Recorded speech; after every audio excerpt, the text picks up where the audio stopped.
Manipur Pradesh Congress Committee MPCC gi senior spokesperson Ningombam Bupenda gi photo amadi mahaki ming season aduna social media da viral ohelki haibagi mayokta Manipur gi governor yauna DGP Chief Secretary ADGP da mahaki right to life and protection of properties ki makha da punsi amasung lanthum ngak senbina ba ai baserol pisinduna taksin krai ngarang midang athengda BT Road liba Congress baban da pangthoki ba pawgi mi pamama da wafam asi fongdokladuna Bupenda na makha tana haikifada Supreme Court of India da file tarukiba viral audio tape amagi case ta mahakpo petitioner ge counsel oi haiduna political ge akhuba midyeng da BJP ga nakna satmina ba myoi khrana social media da viral oil pa haibase Laibak Thibani case aduda masama petitioner ge maikai dagi natragana respondent ge maikai da su advocate oina engagement tawkiba leite laklaga consult tawkiba su leite haina social media da case adugi matang da max sengna fongdokrai Social media da thagalakpa post adu pung tarani thoigi manungda kaktrabadi senariba myoy adugi mathakta logi matungina action lokhalagani haiki amarom da wathok amagi asum aran khangdana mibu hatpa amadi yummai thabana singba thogdo wathok kya thokliba matamasida isagi lanthum ngaksanaba India ge citizen amagi right to life and protection of properties haina leiriba fundamental rights asi protect tobiu karigumba fatanungda thoklabadi Manipur gi governor DGP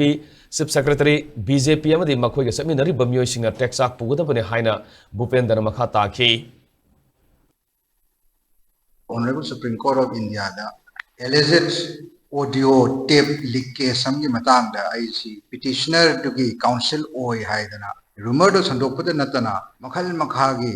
oi daba conclusion mayam pidana defamation tawba intimidation tawba mayam da Laibak praja mayam da lan ohanba hairiba case asida ai sama petitioner ki maikai de gisu respondent Union of India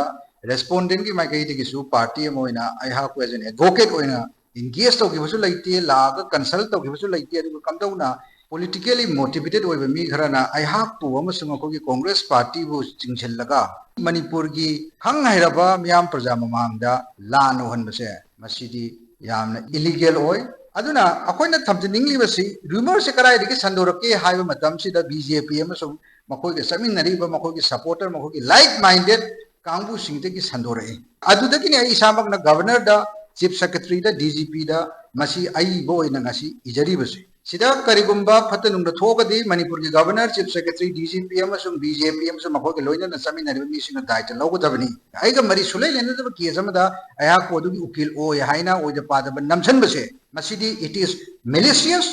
defamatory and sigumba rumors sandoiba singsu please delete this post rumors sandokbiganu rumors se